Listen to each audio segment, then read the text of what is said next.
Most people are using Claude wrong.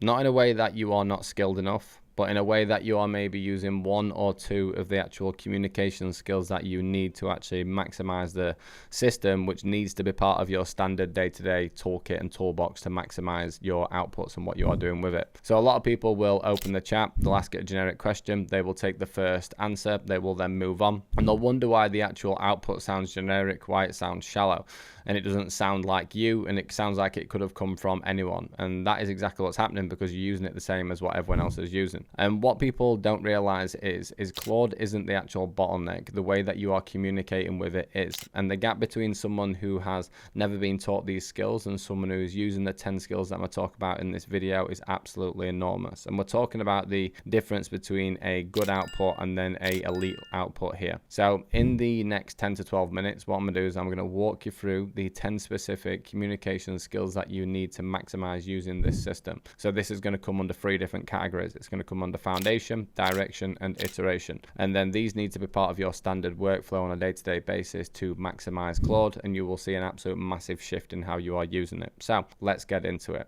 So step number 1 is to be looking at the foundational skills first. So this is basically the base layer that everything else sits on top of from that point. So skill number 1 is to make sure that you are always loading context before asking anything. So a lot of people will open a fresh chat and they will ask it a question cold, and then they are surprised when the answer and output is going to be generic. And of course it's going to be generic. Claude knows absolutely nothing about you, your business, your audience, or what you're actually even trying to achieve. And it's pulling from an average of everyone else's who's ever asked something else in the general question, because it's got no context. So the first move on every single conversation or project that you have should be adding context. So if you pasted in 200 words about your business, your audience, your offers, your voice, and then you ask it a question, the output is going to be 10 times or 1,000 times better than what it would have been before. So the output will completely shift immediately. It'll be specific, it'll be tailored, and it'll be usable. And if you skip this step, right, every other skill that we go on to use from this point is going to be underperformed, it's going to be unvaluable. So make sure that you're always adding context. Skill number 2 from that point is to ask the AI system or give it a role. So tell Claude exactly who basically you want it to be while it's actually doing this output for you, what you actually want it to do. So for example, when you are giving Claude a role, right, you need to be really specific in terms of what it actually is going to be doing. So is it going to be a direct response copywriter? Is it going to be doing something for financial advice? Is it going to be an Instagram script writer? Is it going to be a YouTube script writer? Is it going to be an email copywriter, a lead magnet generator? Like whatever it is that you are looking to do in that project or that co-work space, or even just in a chat, pick a role and make it specific, right? And then make sure that it matches the actual output that you are actually wanting from the AI system. So roles work because they will basically pull Claude into a specific frame of reference, right? The output will be sharper, the vocabulary will change, and the thinking will get tighter because it knows exactly how it needs to act and how it needs to behave. And when you skip this step, right, it will sound the same as everyone else. Whereas if you get this in place, it won't, especially with context. So skill number 3 from that point is to always focus on setting up communication rules up front. So this is going to be tone, format, length, what to avoid specifically, how to talk like you, and always even asking what type of questions to ask you back in return if you wanted. So no fluff, just straight bullet points, max 150 words, like English, no AI phrases, conversational tone, talking mate to mate, or Yorkshire language me, for example. So just keeping it really simple and really clear. You don't need to go into crazy high level with this, but if you don't set these rules, then you again will have generic outputs and it will just talk like AI. You'll be burning time, you'll get frustrated, you'll lose your patience, then you'll fall out with the actual system. And it's not the system's fault, it's just the fact that you've not given it the right type of directions yet. So this is basically how you turn it from a generalist tool into a hyper specific role.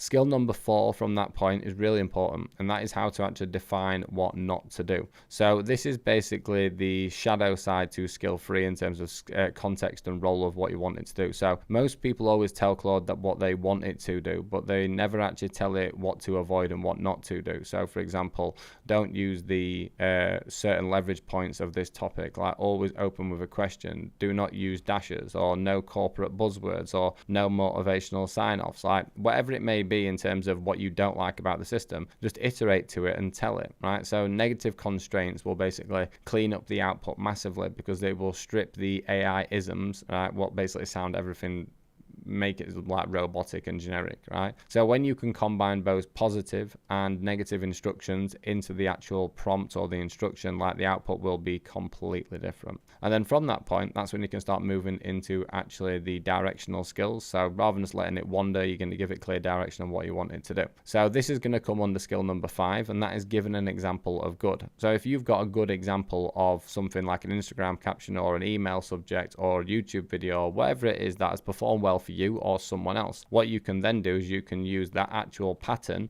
to be a matcher, so at the heart of what you are doing with the actual prompt. So you can turn around and be like, right, with this top performing reel script that performed really well for me or for someone else, right, give me 60 other reel scripts that match this exactly but with different concepts and variations, right? So you can turn one proven concept into 10 million if you wanted to. So like if you can basically have a swipe file of your best work or the format in which that you want your outputs to run, then it will dramatically increase the quality of what you are doing on the actual system. So skill number 6 from that point is to ask actually Claude to challenge you. So a lot of people will use Claude as like a machine. They'll share an idea and then they'll validate it, then they'll feel good about it, and the idea in reality was a little bit rubbish, but they proceeded anyway, right? And 6 months later they are just completely back to square zero, right? So the reason for this is like one of the things that you can do is basically stress test. So find the weak points, like what am I missing here, what is going wrong, where would you improve this? Like you need to always go back to the system and don't just take the first output as gospel. Like you can literally go to the AI system and be like, can you run a critical assessment of what I've just done on this output so that it is 100% right? So don't always just have one output and then run with it. Like always go back to it and then give it feedback, like I really like this, I don't like this, or can you fact check what I'm saying here, or how would you improve what we've got to at this point, right? Skill number 7 from that point is always asking for different variations. So don't just take the first variation. So you might turn around and you might not be sure about the output that you want for an Instagram script, for example. So you could turn around and say, can you give me 5 variations of each individual one, which are pulling into different forms of emotion. So from that point, then you've got the option, but also the AI has got the option to actually choose between the best options that you've got from that point. So not only can you use your own human skills and iterations to see which you actually like, but you can also then use AI to actually dictate what it would classify as the winner, and then combine and merge those both together. So this could be variations on your hooks, on your headlines, on your hero copy, on your email subject, on your YouTube titles, or whatever it may be. So really, really important to always try and get some options. So one version is just basically settling, whereas 5 versions is going to be enabling you to actually choose what you are actually wanting. From that point, we're then going to move into iteration skills. These are it's the most important part, without question, because every single thing I've spoke about today is an iteration. So skill 8 is basically treating your output as an actual draft. So the first output is never the answer, it's just the starting point to get to the outcome that you actually want. So the people who are getting elite level outputs from Claude aren't writing magic prompts, they're iterating maybe 4, 5, 6 times on a piece of work that really matters. And then once they've got that to a point where the iteration is exactly how they want it and it's performing, all they then do is then use that example as context for the further outputs down the line. So don't look at this as though it's like, right, one prompt is going to solve every single problem that I've got, because it won't. Like the iteration and the back and forth that you have with the AI system is so important, especially if you actually just pause the output and then rather than letting it rattle to the end, you can basically just pause it, iterate, go back and forth, and then just eventually that project space or that chat will become more trained. Skill number 9 from that point is to be looking at what is missing. So this is where you can basically turn Claude into an actual auditor of its own output. So it's looking at critical evaluation of what it's doing. So what am I missing from this? What did I forget to ask for? What angles haven't been covered? What's the weakest point of the response that we've done here? So rather than having to ask a team member or just guess it yourself, you can literally just find gaps with the actual system by asking it a question to say, what have I missed, or how can I make this better? So it's just little tiny skills there which will really make a massive difference. And a lot of people will stop iterating when the output looks good, and that's the worst thing that you can possibly do, because you'll start to get a false sense of security, whereas in reality you always going to be looking for where the blind spots are at all times. So when you get to a point of running an output, go through some critical assessment, ask for options after it, ask for how you can make this better, ask if there's anything you think that has been missed. And then skill 10 is basically just constantly moving from a chat into a project. So this is basically where you're going from a general chat structure and the iterations and prompt structure that we spoke about today, to then actually just turning that chat into an actual repeatable project, because that repeatable project will become more trained over time based on what you actually have been talking about and what you actually have been adding into terms of actual context. So if it's a repeatable task, turn it into a project. If you then want to turn the project into a co-work, you'll just drag that project over into co-work and look at setting up some weekly, daily, or monthly automations that can be set up into those actual co-work spaces. But what you'll find is obviously with the actual project that it will constantly pick off from where you actually left off on the last time, rather than just on a general chat structure. So this is basically how you can stop being the person who uses Claude on a basic level versus how you use Claude to be a top level operator, to be isolating gaps in your company, your marketing, your acquisition and sales, right, to run your business with actual predictability and growth. And they are the most easy 10 skills that you can possibly do. And I'm going to show you a load of demo videos on how they are in person. But you always need to be asking the AI. That is the biggest top tip that I can say, is like, you always ask the AI, how can I be better? What have I missed? What do you think is missing? How can we improve from next time? What would you suggest? Like, is this too long? Is this too short? Like, can you give me different options? I'm not sure if this is going to work. Can you give me a breakdown on that?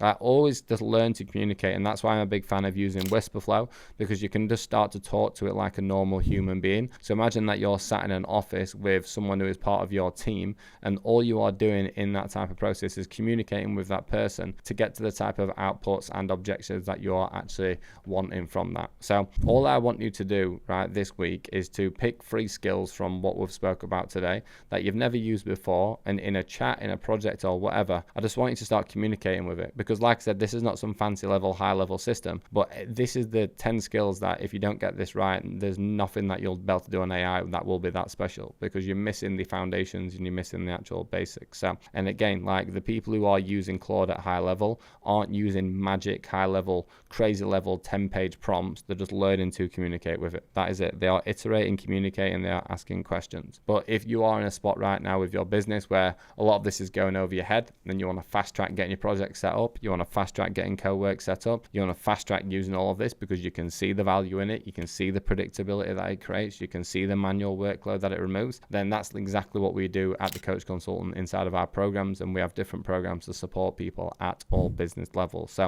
if you're not subscribing to this channel, guys, please subscribe. If not, I'll see you on the next video. And if you want to find out more about what we do inside the Coach Consultant, hit the description, go to my webpage, drop in an application, and I'd love to see if we're the right fit.